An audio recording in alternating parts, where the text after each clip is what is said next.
pastor po ng Anchor Baptist Church sa Malabon, Metro Manila. No, sa NCR din po, along NCR. Pero originally, I'm from Dasmariñas, Cavite, from Dasmariñas Bible Baptist Church.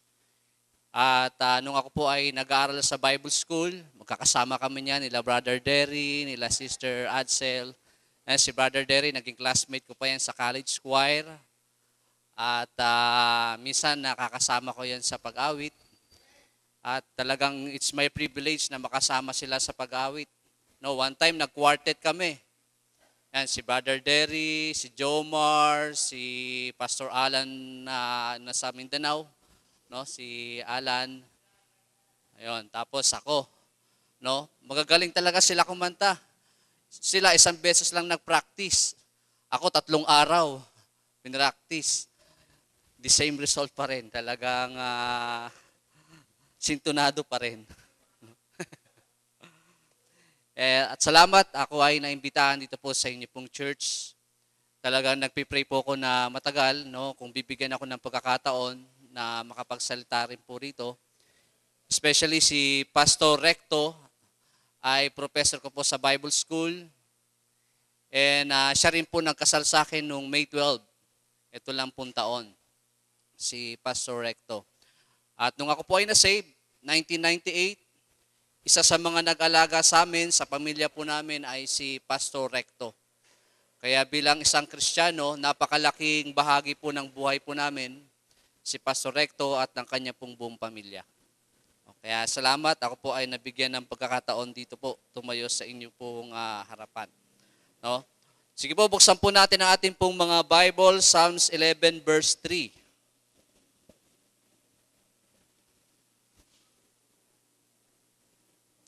Psalms chapter 11 verse 3.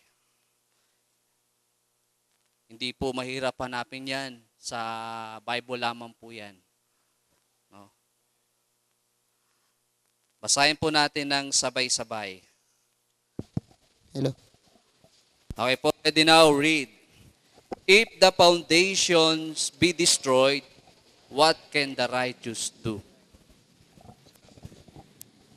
Salamat po. Isa pa pong Book of Esther, chapter 4, verse 14 to 16.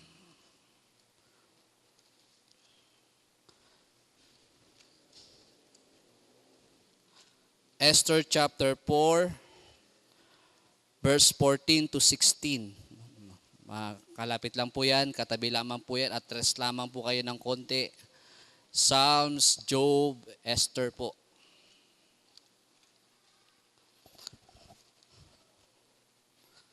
Chapter 4, verse 14 to 16. Pakisundan nyo na lamang po sa inyo pong mga Bible. Babasahin ko po. Verse 14. For if thou altogether holdest thy peace at this time, then shall their enlargement and deliverance arise to the Jews from another place. But thou and thy father's house shall be destroyed. And who knoweth whether thou art come to the kingdom for such a time as this?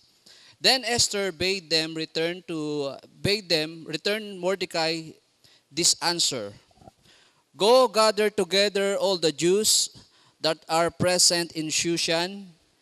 Pass ye for me, and neither eat nor drink for 3 days, night or day. I also and my maidens will pass likewise. And so will I go in unto the king, which is not according to the law, and if I perish, I perish. Tayo po ay manalangin. Ama namin Diyos, salamat po sa umagang ito. Salamat sa pagkakataon na nagkaroon po kami po Panginoon upang makapag-aral ng inyo pong mga salita. Salamat sa pribileyo na ako po ay pinayagan niyo po makatayo sa harapan ng mga anak niyo po dito po sa City of Pasig Christian Bible Baptist Church. At dalangin po namin ngayong umaga, pagpalain niyo po ang mga paksang pag-aaralan po namin. Higit sa lahat, ang mga salita niyo pong mapag-aaralan po namin po Panginoon, magsilbing pagpapala sa inyo pong mga anak, maging daan sa paglago po namin bilang mga Kristiyano, magpatibay sa pananalig at pananampalataya po namin sa inyo bilang aming pong Panginoon at tagapagligtas. Dalangin namin ang inyo pong banal na Espiritu, ang malayang kumilos po sa amin. At gayon din po, Panginoon, patuloy niyo pong pagpalain ang iglesyang ito sa paunguna po ni Pastor Recto, na ngayon po ay nasa ibang bansa. Ingatan niyo po sila po, Panginoon. Salamat at kayo po ang patuloy mapurihan sa aming po mga buhay. Patawad din po sa mga pagkakasala at pagkukulang po namin. Ito po aming dalangin sa pangalan ni Jesus. Amen. Salamat po. Pwede na po maupo. So Psalms 11, chapter 11, verse 3, ang sabi po ng Biblia,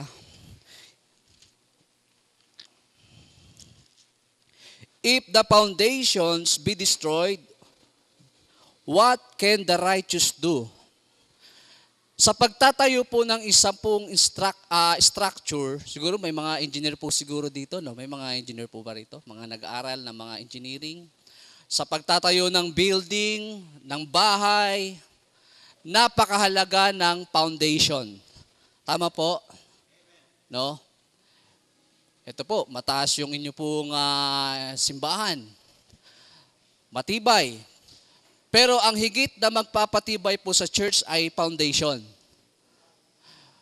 Kung maganda ang simbahan, mataas ang simbahan, pero ang foundation ay mahina, konting lindo lang, babaksak po ito. Tama po, no? So napakahalaga po ng foundation. No? Baling maliit lang yung bahay, maliit lang yung simbahan, pero kung matibay ang foundation, pwede pa siyang mag-expand. Pwede pa siyang pataasin. Oh? So, ganun po kahalaga yung foundation. So, ang foundation, ang ibig sabihin niya po ay basic groundwork. Yun po ay pinakamahalaga sa pagtatayo ng building. Ito pong nakaraan linggo, nagukay po kami sa church po namin. Ang church po namin sa Malabon, siguro hindi lingit po sa inyong kaalaman, ang Malabon po ay pag umulan, baha po lagi. Tama po, no? 2 years na po ako doon. More than 2 years. July 19, 2012, dumating ako. Anniversary po ng church, linggo. Ako po speaker doon. Kinaumagahan, walang bagyo, habagat. Yung isang linggong nag-uulan. Kinalunisan, ang taas ng tubig. Talagang napakatindi. Sa amin sa Cavite, hindi binabaha, especially sa Dasma. Mataas po yun eh. So, nung pumunta ako doon, sabi ko, Panginoon, parang ayoko na rito. Hindi ako sanay sa baha. Tapos may mga naglulutangan, may mga gumagapang-gapang doon. Nagbi-visitation ako nung linggo na yun. Yung tubig hanggang dito. Tapos nung nakaraan linggo, hinukay namin yung aming church. Matagal na pong simbahan eh. It is last July, nag-celebrate kami ng 23rd anniversary. Matagal na pong church. Hinukay namin yung isang bahagi kasi barado na po yung septic tank namin, yung CR. Tapos puro tabo na yun, puro tambak. Nung hinukay namin, nakita namin yung foundation. Yung foundation, matatakot ka kasi mahina. Walang tie beam. Di ba dapat may tie beam yan, magkakakonekta yan eh. Doon wala. Cost cutting yung paggawa. Talagang, pero isang eye-opener na rin yun. Sabi sa amin, hindi na kayo magtatagal dapat dito. Dapat humanap kayo ng lugar at tayuan ng bagong church. No? At mahalaga po yung foundation. Sapagkat ito po ay basic groundwork. Ang sabi ng Panginoon, if the foundation be destroyed, what can the righteous do? Kinakausap ng Panginoon yung mga anak niya. Ano ang magagawa natin pag nasira yung pundasyon? Diba? Ang hirap eh. Siguro, ang pinakamaganda, wag nating hayaan masira ang pundasyon. Sapagkat mahirap Sabi nga ng kasabihan, to prevent is better than to cure. Napakahirap mag-cure.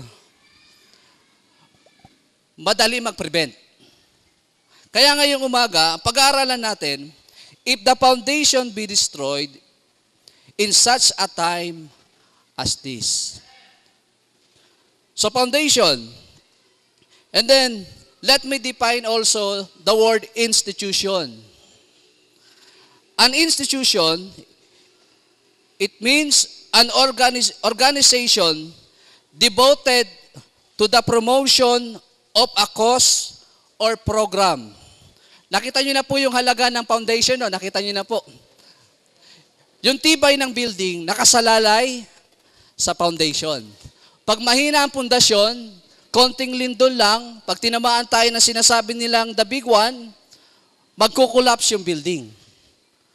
Kaya dapat, pagtibayin yung pundasyon, sapagkat dito nakatayo yung institution. Alam niyo po, there are 3 institutions na ang nag-institute ay wala pong iba kundi ang Diyos. Siya mismo ang nagtatag ng institution na ito. At foundation na rin. Na ngayon sa panahon po natin, are threatened to be destroyed. There are 3 institutions which God instituted. In our times, it was threatened to be destroyed. Okay? So let me define destroyed. Or destroy. Destroy means injured beyond repair.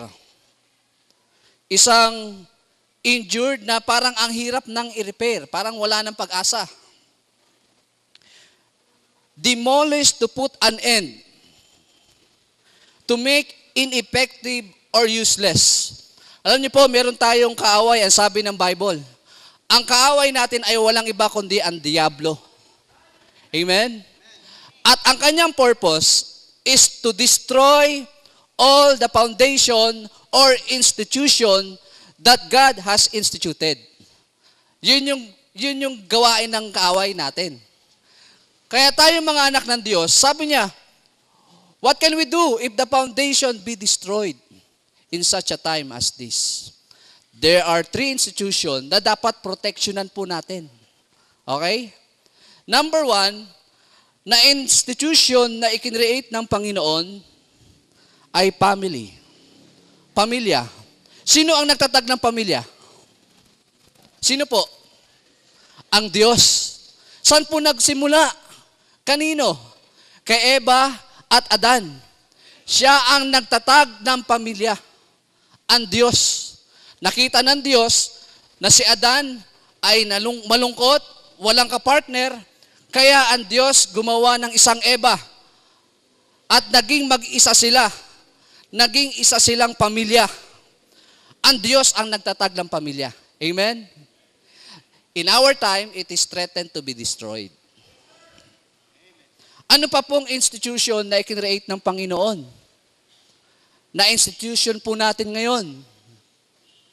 Government. Sino ang nagtatag ng government? Sino po? Bago pa po tayo ipinanganak, may gobyerno na po. Tama po, no? Kung iti-trace natin sa Bible, ang nagtatag ng government ay walang iba kundi ang Diyos. Saan nagsimula? Sa panahon ni Moses. Nung panahon ni Moses, pinalaya ng Diyos ang bansang Israel from Egypt.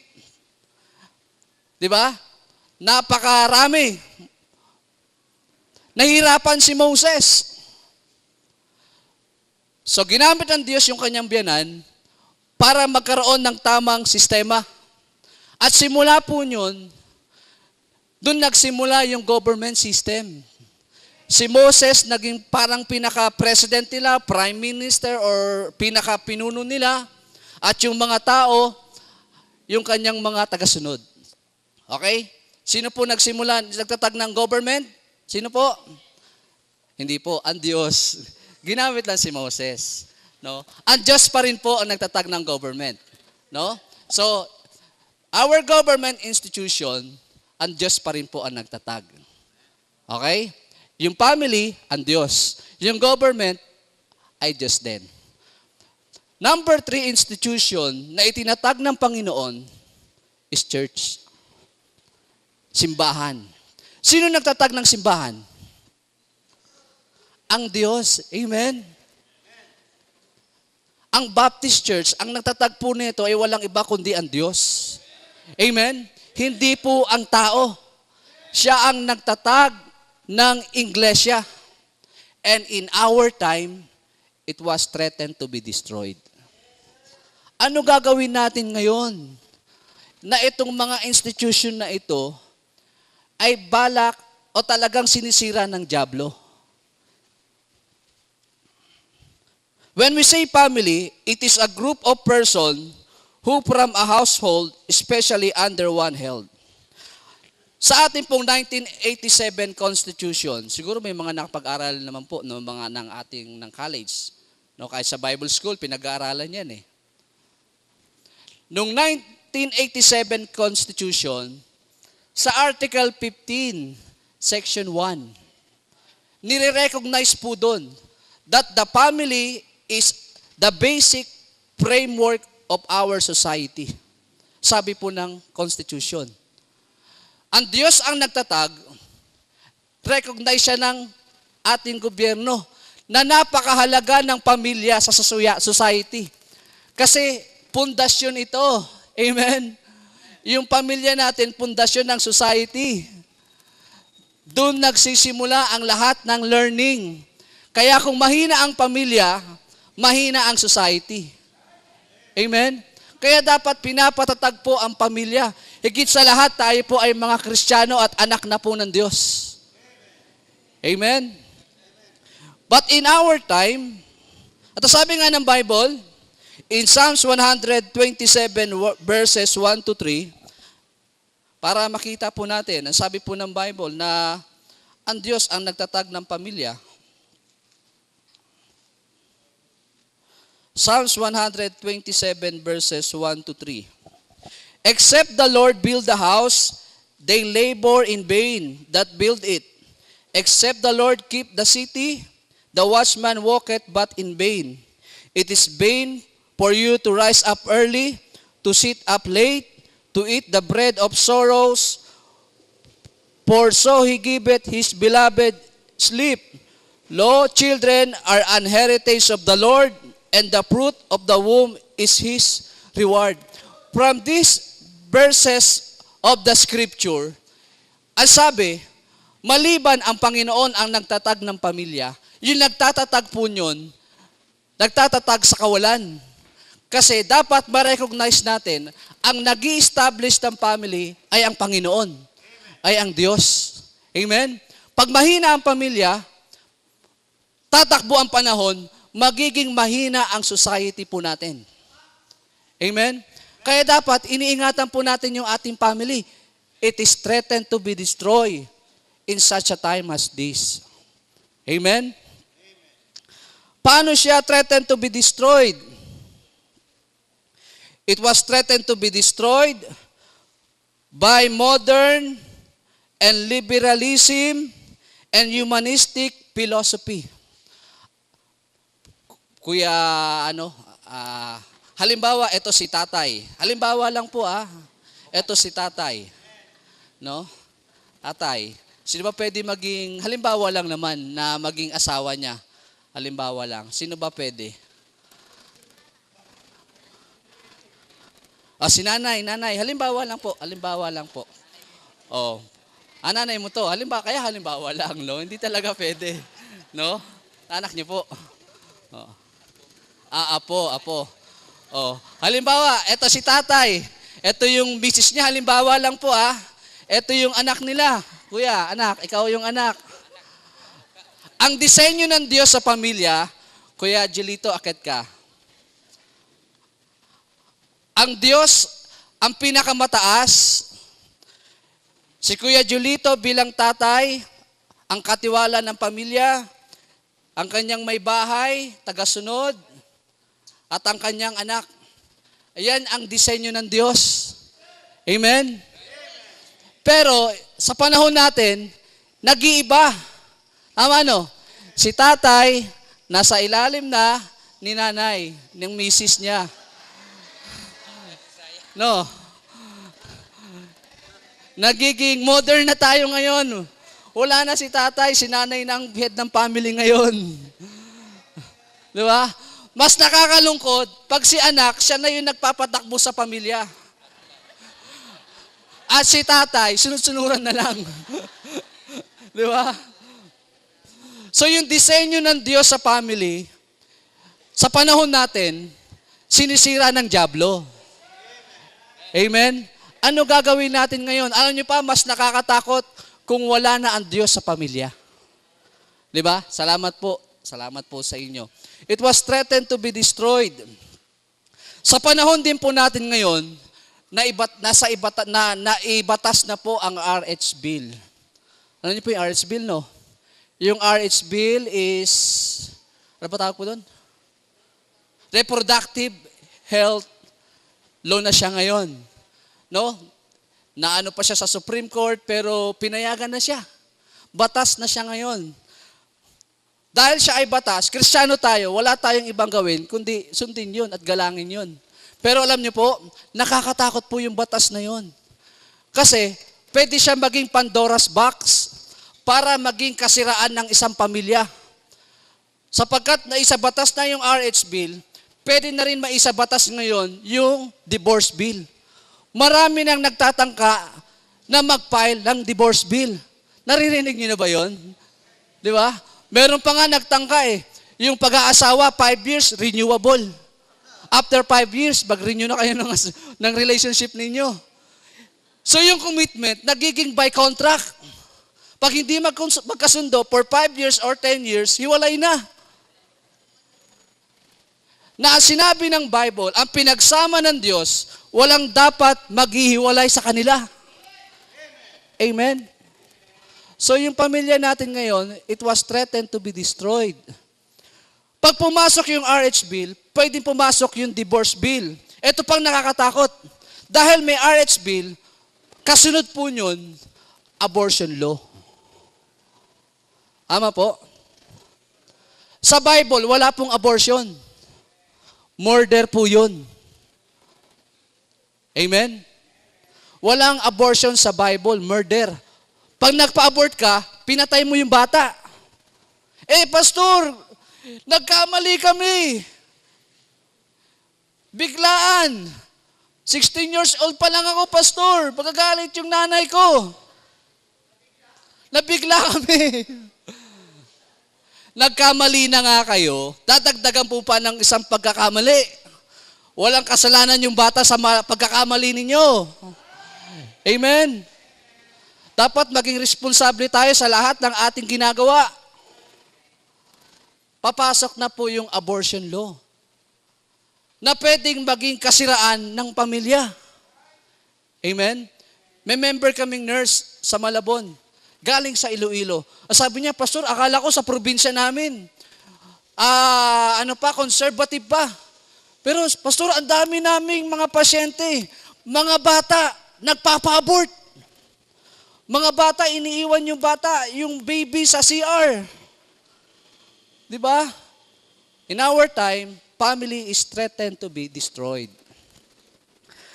Na ginawa ng Panginoon. Ano gagawin natin? Nahayaan na lang ba natin ma-destroy yung pamilya? Ito yung basic framework of our society.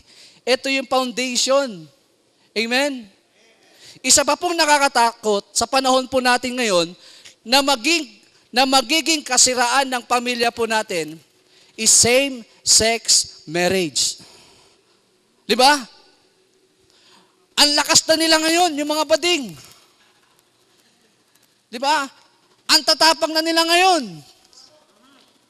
Nung araw, yung pag nalaman na bakla ka, curse ka sa isang lugar, pinapalayas ka. Natandaan ko nung high school ako Pag may bading, dinadala namin sa kwarto. Binubugbog namin.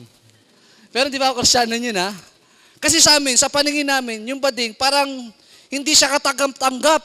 Kasi alam namin, Dalawa lang ang nilikha ng Diyos, lalaki at saka babae. Kahit hindi pa po ako Kristiyano, alam ko dalawa lang nilikha ng Diyos. Amen? Pero sa panahon natin ngayon, ang dami ng bading. Kahit sa church, meron. Gusto mong malaman? Kiss muna. Di ba? At sa panahon natin ngayon, pinipilit nila ipasok sa Kongreso yung same-sex marriage. Amen? Pag nangyari yon, the family that God instituted will be destroyed. Masisira po yung pamilya. Amen. Kasi, babae at lalaki lang dapat ang mag-asawa. Hindi parehas lalaki. Amen?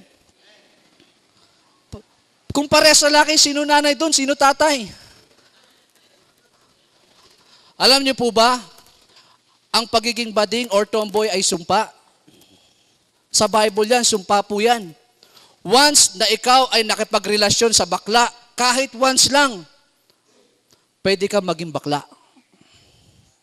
Once na ikaw ay nagkarelasyon at nagkaroon kayo ng hindi magandang bagay na gawain sa kapwa babae o sa kapwa lalaki, pwede ka maging ganun. Kasi sumpa yun eh. Sabi ng Bible, God gave them a reprobate mind. Amen? Sabi ng Romans chapter 1. Napakarami ko na pong witness na bading. Sa soul winning tayo di ba? At wala tayong hinihindian. Gusto natin lahat makakilala sa Panginoon. Sa napakarami kong na-witness na bading, ngayon, bading pa rin sila.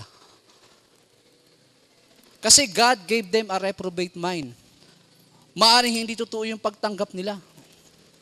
No? At napaka-impluwensya na po nila ngayon. Sa bawat television program, may makikita kang bading. At madalas sila pa yung sikat. Tama no? Sila pa yung malakas mangbuli. Baka rito may fans pa rito si si Vice Ganda. Di ba? Baka pinapans pa natin si Vice Ganda. Wala namang magandang ituturo sa atin yung Kristiyano eh. Amen? Kagabi may palabas sa Channel 7, magpakailanman. Girl, boy, bakla, tomboy. Ano tinuturo nyon? Tanggapin sila. Acceptance. Pero pag tinanggap natin yon, yung basic framework na inilikha ng Diyos, it will be destroyed. Amen? Masisira po iyon. Kaya mag-ingat po tayo. Nung ako ay dumating sa Malabon, may umaatin doon. Talagang malambot. Hello po, Pastor. Welcome po. Ay, pogi-pogi mo, Pastor. No? Kinausap ko siya, sabi ko, ligtas ka ba? Kasi ang totoong ligtas, if any man be in Christ, he is a new creature. Behold, all things are become new. Amen? Ang totoong ligtas, may pagbabago. Amen? Kung walang pagbabago, baka hindi ligtas talaga yon. Baka mukhang Kristiyano lang yon. Kasi marami na ngayon mukhang Kristiyano sa damit. Pero sa puso, hindi talaga Kristiyano. Amen? Sabi ko sa kanya, pag hindi ka nagbago, bibigyan kita ng time. In 2 months' time, pag pabading-bading ka pa rin, ayoko na makita ka sa church. Kasi pag pinayagan ko siya lagi sa church, mai-impluwensyahan niya pa yung mga young people. Amen? Ay, pwede pala yung bading sa church. Mag-i-invite pa ako ng maraming bading. Di ba? It was threatened to be destroyed. Our family today are threatened to be destroyed. Amen? Hindi lang natin siya masyadong binibigyan ng pansin. Pero marami nang sumisira sa pamilya na ang Diyos mismo ang nagtatag. Ano gagawin natin? Second institution na ginawa ng Diyos. Ano yung pangalawa na ginawa ng Diyos? Government. Ang Diyos po nagtatag po nyon. Si Moses ang pinaka-prime minister, Moses ang pinaka-leader, at ito yung naging parang batayan ng lahat ng gobyerno. When we say government, it is a political direction and control exercised over communities, societies, or states. A form of system and ruled by governing body of person, direction, control, or rule. Mahirap sa isang bansa walang gobyerno. Tama? Pwede ba sa isang bansa magkaroon ng walang gobyerno? Pwede. Pero mahirap sa isang bansa na wala pong gobyerno. Sa Somalia, wala pong government. Ang gulo. Di ba? Alam niyo po ba, yung government na kung saan, ito yung pinaka-nervous system ng ating society, are also threatened to be destroyed. No? Maraming gustong sumira sa gobyerno natin. Pag nasira yung government, magkakaroon ng mob rule. O kami grupo kami rito. Grupo kami ng mga makakaliwa. O kami naman dito, grupo naman kami ng makakanan. Dahil walang gobyerno, magkakaroon ng mob rule, walang system. Ang Diyos ang nag-create ng government. Pero ang diablo, gusto rin yung wasakin. Sa papaanong pamamaraan? Ang government po natin are threatened to be destroyed by civil disobedience. Alam niyo po, Kristiyano tayo, hindi po tayo dapat sumasali sa mga civil disobedience. Amen? Kasi mga anak tayo ng Diyos. Dapat tayo yung nagpo-protect sa government. Hindi rin tayo dapat sumasali sa mga rebellion. Mga Kristiyano po tayo Di ba? Kasi ang Diyos, ayaw niya ng rebellion. Nung itinatag ng Diyos yung government sa pangunguna ni Moses, may nagrebelde sa kanya. Sino? Si Korah. Ano ginawa ng Diyos kay Korah? Pinatay siya ng Diyos. Binuksan ng Diyos ang lupa, kinain sila doon, papailalim. Diba? So sa atin, bilang isang Kristiyano, dapat maunawaan natin, ang Diyos ang nagtatag niyan, dapat tayo rin, hindi maging kagamitan para sa ikasisira ng government. Hindi tayo sasali sa mga civil disobedience. Maraming hindi magandang sistema sa gobyerno, tama po yun. At sa gobyerno, maraming corrupt, tama po yun. Amen? Pero hindi ni-design ng Diyos para tayo ay lumaban sa kanila. Amen? Communism. Threat din yan para masira yung government. Ito maraming matatanda po sa atin. Noong 1975, sa Cambodia, ang government po nila is democratic. Mga lolo't lola natin alam nila to. Pero ano nangyari? Si Pol Pot at ang grupo niya ng mga komunista, ano ginawa? Pinabaksak yung gobyerno. At alam nyo, pagkatapos, pinatay nila yung napakaraming tao. Kaya ang tawag sa Cambodia nung araw is killing field. Sinira yung gobyerno, pinatay ang maraming tao. Si ma'am, dahil nakasalamin ka, papatayin ka ma'am. Lahat ng nakasalamin, papatayin. Sapagkat alam nila, ang tao marunong bumasa. Pag nalaman nila na educate teacher ka, papatayin ka nila. Pag nalaman nila na engineer ka, papatayin ka nila. Pag nalaman nila na kapag-aral ka, papatayin ka nila. Kasi gusto nila lahat, pantay-pantay. Hindi pwede po yun. Ang Diyos, dinisign niya ang government para hindi maging pantay-pantay. Talagang meron leader na binibigay ang Panginoon. Amen? Talagang meron siyang pinapatayo para manguna sa isang lugar. Pero it was threatened to be destroyed. Marami sa atin galit kay Marcos. Tama, no? Lalo na yung mga kabataan po natin ngayon. Kasi naturuan sila ng maling mga kasaysayan siguro. Mga nabasa nila sa history books, mali. Lahat ng nabasa nila masama laban kay Marcos. Tama, no? Pero alam niyo po ba, si Marcos, sinave tayo? Galit tayo sa military, tawag, sir? Martial law. sa batas militar. Maraming galit dun. Pero hindi niyo po ba alam, ang Diyos ginamit si Marcos para ma-save yung government? Amen? Kasi, pag pinabaksak tayo ng komunista, baka marami sa atin ngayon, wala na. At sa komunista, hindi sila naniniwalang may Diyos. Mga ateista yan, mga yan. Ang hirap bitnisan ng mga yan. Sapagkat hindi sila naniniwalang may Diyos.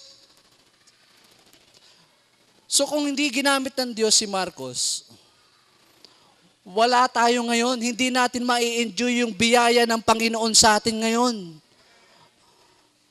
Maraming galit sa atin pero hindi alam yung kasaysayan. Di ba? Pinoproteksyonan ng Diyos yung government. Hindi lang yung pamilya, hindi lang po pati po yung government. At tayo mga Kristiyano, dapat hindi tayo maging gamit para sa kasiraan po na ito. Dapat tayo yung magpo-protect sa kanila. Amen? So, they are threatened to be destroyed. Ano yung una? Family. Pangalawa, government. Pangatlo, na institution na i-create ng Panginoon. Ang church. Amen? And we are on the Baptist Church. Amen? Masaya ba kayo sa Baptist Church kayo? Amen? Sapagkat, sabi ng Bible, in my heart, ito ang iglesia na itinatag ng Panginoon. Amen? Hindi tayo Baptist dahil tayo ay sabing maging Baptist. Naging Baptist tayo sapagkat sinusunod natin ang doktrina ng salita ng Diyos. Amen? Alam niyo po ba, the church that God instituted in our time are threatened to be destroyed. Amen? Marami nang pumapasok sa church ngayon. At marami ng Baptist church ngayon, hindi na Baptist church. Amen? Sapagkat sinisira yun eh. Kasi ang simbahan, it is the pillar and the ground of truth. Amen? Etong simbahan natin, pillar of ground and truth, pag nasira ito, hindi na to pillar and ground of truth. Sinisira na ito. By modern theology, modernism, standard, music, and doctrine. Pag hindi natin binantayan, masisira po yung simbahan po natin. Amen? Nagpastor po ako sa isang simbahan. Bago po ako makarating ng Manila, nagmi-mission po ako sa Silang Cavite. Noon po ako. For almost 3 years. Alam niyo po yung pinagpapastoran ko? Kampo po ng Special Action Force. Isang pribileyo binigay sa akin ng Panginoon. Dinala niya ako doon. Ako yung pinaka-chaplain ng 1st Special Action Battalion. Lahat ng galing sa Mindanao, na galing sa gera, doon dinadala. Nagpapahinga sila doon. At ako yung kanilang spiritual advisor. Magtatayo na sana ako ng church doon eh. Nagkagulo na naman sa Mindanao. Dinala sila doon. Lahat sila dinala.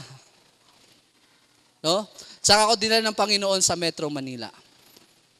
Ang napunta akong simbahan ay Anchor Baptist Church. Pero alam niyo po, it was threatened to be destroyed. Problem church po yung naabutan ko. Pagpunta ko sa simbahan, nagkaroon ako ng culture shock. Alam niyo kung bakit? Kasi pag nag-aawitan kami, patay yung ilaw, naka-spotlight lang yung song leader. Tapos, iba yung awitin namin. Hindi yung mga Amazing Grace, hindi yung How Great Thou Art, hindi My Sins Are Gone ang inaawit namin doon. Kung ano-ano yung inaawit namin. Naggaganyanan pa sila doon. Tapos meron pang drum set.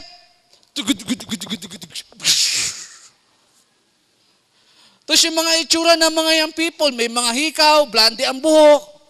Sabi ko, Lord, ba't mo dinala dito? Bahain na nga dito, ito pa yung simbahan na puntahan ko. It was threatened to be destroyed. Ang kulang na lang doon, speaking in tongues, tsaka healing. Yung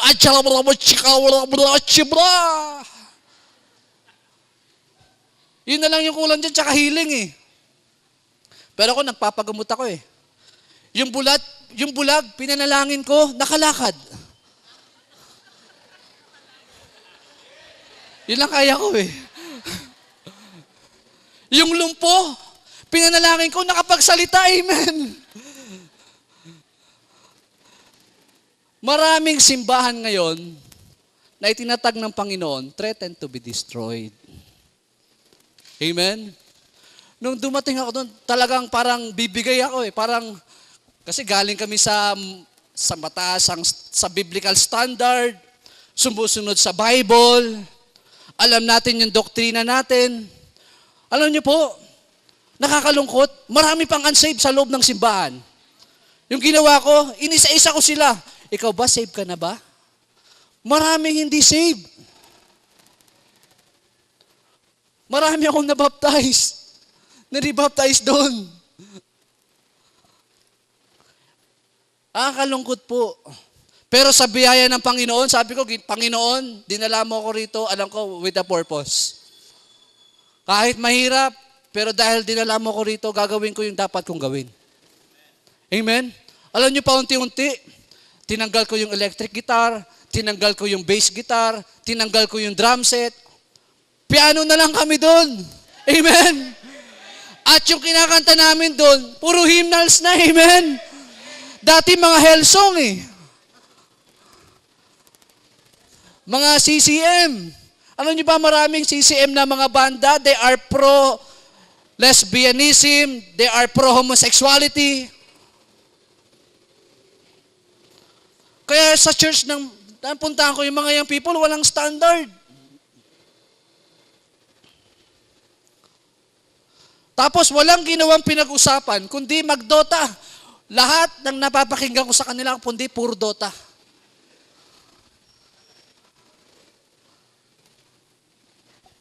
Our church are threatened to be destroyed. Amen? Ano gagawin natin? No?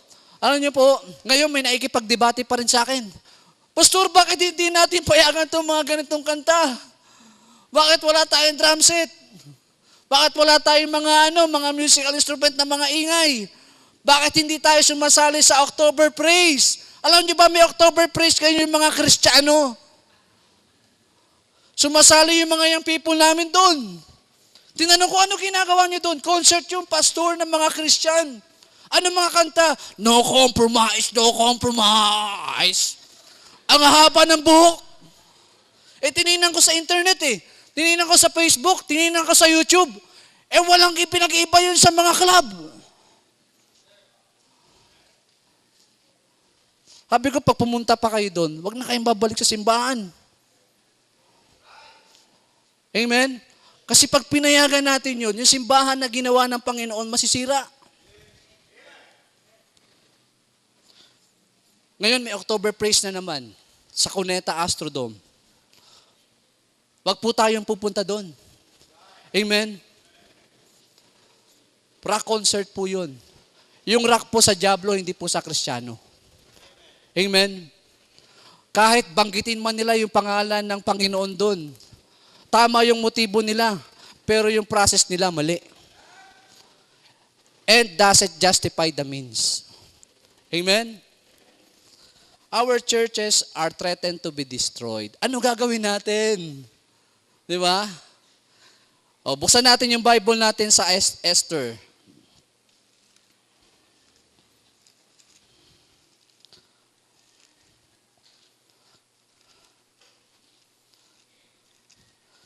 Chapter 4. Verse 14. For if thou altogether holdest thy peace at this time, then shall their enlargement and deliverance arise to the Jews from another place. But thou and thy father's house shall be destroyed.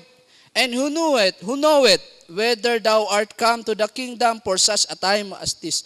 Kung wala tayong gagawin mga Kristiyano, masisira yung pundasyon na ikinreate ng Panginoon. Pero hindi papayag ang Panginoon. Amen? Gagawa siya ng paraan para masave yung family na kanyang tinatag, para masave yung government na kanyang tinatag, para masave yung church na kanyang tinatag. Kung wala kang gagawin, ang Diyos may gagawa ng paraan. Amen? Pero pag wala kang ginawa, sayang. Amen? Sapagkat hindi tayo na-save na walang dahilan. Kaya tayo niligtas ng Panginoon, may purpose siya. Hindi lang maglingkod sa Kanya, kundi proteksyonan natin yung mga bagay na i-create ng Panginoon. Amen? Buti na lang, sabi ni Esther, okay, if I perish, gagawa ko ng paraan. Pag namatay ako, okay lang. At least, nakagawa ko ng paraan. Amen? Alam niyo ba yung kasaysayan ni Esther sa Bible? Ang unang Miss Universe na nanalo, si Esther. Alam niyo ba yun? Kasi si Queen Vashti, ang asawa niya, si King Ahasuerus, inisnab niya yung kanyang asawang hari. Nagalit yung hari. Inisnab ako. Sige, divorce na tayo. Simula ngayon, di na kita asawa. Naghahanap siya ngayon ng asawa. Nagkaroon ng beauty contest. Pumasok yung Miss Nigeria. Ang itim, ayoko niyan. Masyadong kissable lips. Ang laki ng nguso. Pero okay lang, natakpan naman ng labi. Di ba? Pumasok yung Miss USA, pumasok yung Miss Israel. Si Esther, nagkaroon ng talent portion, nanalo si Esther, naging asawa siya ni King Ahasuerus. Nangyari yon sapagkat meron dahilan ang Diyos. Kasi merong isang Haman sa kaharian. Na ang gusto ni Haman, siya yung maging leader, siya yung maging hari, at ang lahat ng tao matadaanan niya, yuyukod sa kanya. Yung sabi ng Bible merong isang pangalan Mordecai, hindi yung muyukod sa kanya. Kasi alam niya, ang dapat yukuran lang, walang iba kundi ang Diyos. Amen? So hindi siya yung muyukod. Nag-aalit si Haman, hanggang gusto niyang patayin yung mga Hudyo, yung mga Jews, gusto niyang patayin yun. Pero hindi papayag ang Panginoon. Amen? Bayang pinili niya yun So ginamit si Esther. If I perish. Nagkaroon ng piging kahit wala sa batas, kahit out of the law. Pero ginawa lahat ni Esther ng paraan para masave sa distraction, sa obliteration, sa eradication, yung bansang pinili ng Diyos. Nagkaroon ng piging at sinabi ni Esther, mahal na hari, I love you so much. Mwa, chup, chup. Oh, Esther, my beloved one. Bebe, ano ba problema? Ba't malungkot ka? Paki-explain, please. Love you. Sabi ni Esther, mahal na hari, gusto kaming patayin, gusto kaming lipulin. Sino? Papatay? Ayoko. Mawawala ka. Mahal na mahal kita. Tinura niya si Haman ngayon. Yung ginawa ni Haman na nagalos para doon bibitayin yung mga Hudyo, si Mordecai, yun ang ginamit ng Diyos para patayin si Haman. Na-save yung bansang Israel. Na-save yung mga Hudyo. Kasi meron silang ginawang paraan. Amen? Tayo, sa panahon natin, tayo ang pinili ng Diyos. Amen? Niligtas tayo ng Panginoon. Amen? May purpose ang Panginoon. Para i-save, protectionan yung institution, yung foundation na create ng Panginoon. Amen? And if I perish, okay lang. Kung mamamatay ako, naglilingkod sa Diyos, pinaproteksyonan ko yung bagay ng Diyos, okay lang. Kung maraming magagalit sa akin, okay lang. Amen? Sa biyaya ng Panginoon, yung mga praise and worship na kung sasayaw doon, nagcha-cha-cha, ayaw nila sa akin, umalis sila. Okay lang. Nagdagdag ang Panginoon ng maraming Kristiyano doon. Amen? Amen? Pumunta ako doon, 20 na lang kami. Pero ngayon, nasa 80 na kami. Amen? Nagpapadala ang Panginoon ng maraming Kristiyano. Basta gawin mo lang, proteksyonan mo lang yung kanyang foundation. Amen? Ano gagawin natin? We need to protect our family. Protect it. Paano? Pray for your family. Amen? Walang ibang the best na protection. Kasi mga tatay, hindi lahat ng oras kasama mo sila. Pray for your family. Amen? Sana sa bawat pamilya ng simbahan, merong family devotion. Na kung saan nagtitipon yung mag-asawa, yung nanay, yung kanilang anak, sama-sama silang nagbabasa ng Bible, sama-sama silang nananalangin. Amen? Sa pamamaraan yon, mapoproteksyonan nyo ang inyong pong pamilya. Amen?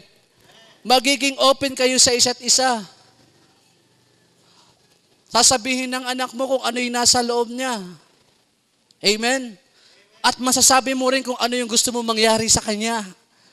Amen? Our family are threatened to be destroyed. Protect your family. Pray for them. Amen?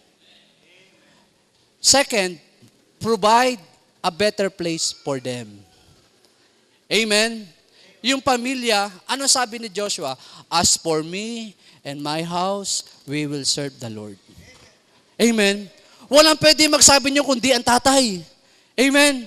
Tatay, kayo ang ginawa ng Panginoon, naging leader ng inyong pong family. Maganda, sabihin natin palagi, as for me and my house, we will serve the Lord. Walang best place sa pamilya ko kundi ang simbahan. Amen? Walang safe place sa family ko kundi ang church. Hindi na safe ngayon ang school. Amen? Hindi na safe ngayon yung community. Ang safe na lang ngayon yung institusyon na binigay ng Panginoon sa atin, which is the church. As for me and my house, we will serve the Lord. Lead our family to the church. We can protect them here. Sapagkat meron ditong pastor. Amen? Na nangangalaga at nagbabantay ng inyong mga kaluluwa. Amen? Salamat ako, ginamit ng Panginoon si Pastor Recto. Ano niyo po, lumaki po ako sa broken family. Nagkahiwala yung parents ko. Pero salamat, meron ako naging tatay, isa sa mga naging tatay namin, si Pastor Recto. Siya yung mga nag-aalaga sa amin, siya yung dumadalaw sa amin sa bahay, siya yung nagba-Bible study. Amen? Protect your family. Habang nandiyan pa yan. Kasi pag nasira na yan, ang hirap nang i-repair. Amen? Nanay, protect your husband. Amen? Pag-pray niyo po si tatay palagi. Na kahit hindi kayo kasama, maging faithful siya sa inyo. Amen? Di ba? Walang ibang protection kundi ang Panginoon sa pamilya. Amen? Protect our family. Second, na dapat proteksyonan natin is government. Amen? Paano natin mapoproteksyonan ang ating government? In Romans chapter 13, verse 1, obey. Kahit ayaw natin, basta sinabi ng authority, wala tayong magagawa kundi sumunod. Amen? Kasi as far as I know, walang batas na ikinreate ang government para ikasasama po natin.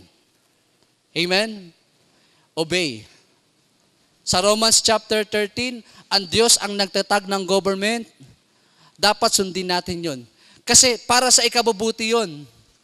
Amen? Para sa mabubuting tao yon. At walang ibang dapat maging mabuti kundi tayo mga Kristiyano. Amen? Yung batas, kaya lang naman hinahabol ng batas dahil mayroong ginagawang masama. Amen? Let's obey. Wala tayong rights para mag-rebel. Kasi ang Diyos, ayaw niya rin ng rebellion. Amen? Obey. And then, let's pray. Ipanalangin po natin yung ating mga leaders. 1 Timothy chapter 2, verse 1 and 3. 1 Timothy chapter 2, verse 1 and 3.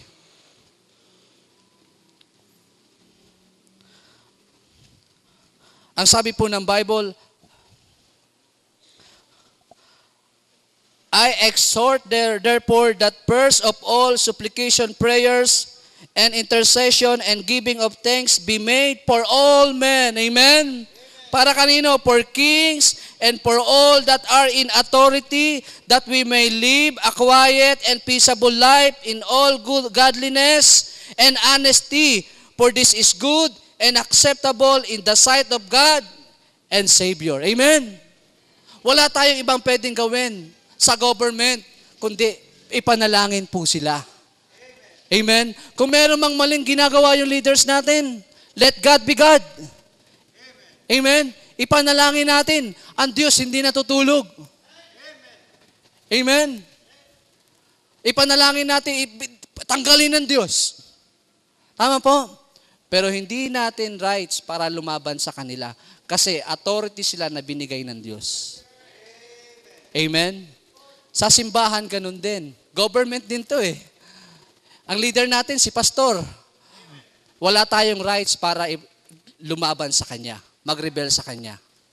Ano kailangan natin gawin? Obey and pray. Amen? Sundin siya, ipanalangin. Kung may man siyang maling ginagawa, let God be God. Ang Diyos ang magre-reveal sa kanya yon. Pero hindi dapat tayo mag-create ng civil disobedience. Amen? Sa church po natin, in our time, it is threatened to be destroyed. Anong gagawin natin? Contend for the faith. Hindi po tayo mga Protestant. Amen? Baptist po tayo. Amen? And we don't protest. We contend for our faith. Amen? It was threatened.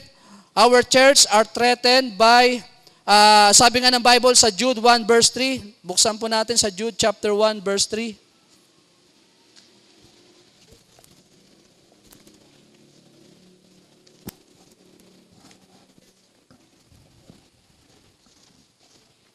Verse 4, Jude chapter 1, verse 4. Ano po ang sabi ng Bible dyan?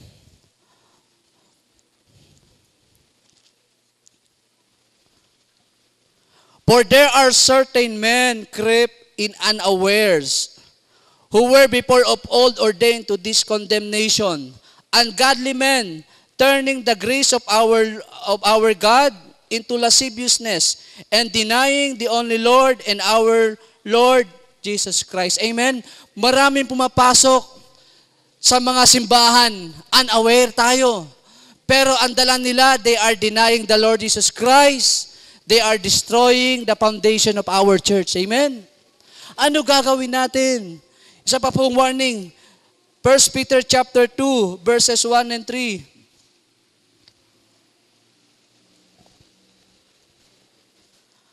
Ang sabi ng Bible, wherefore laying aside all malice, and all guile and hypocrisies and envies in all speaking.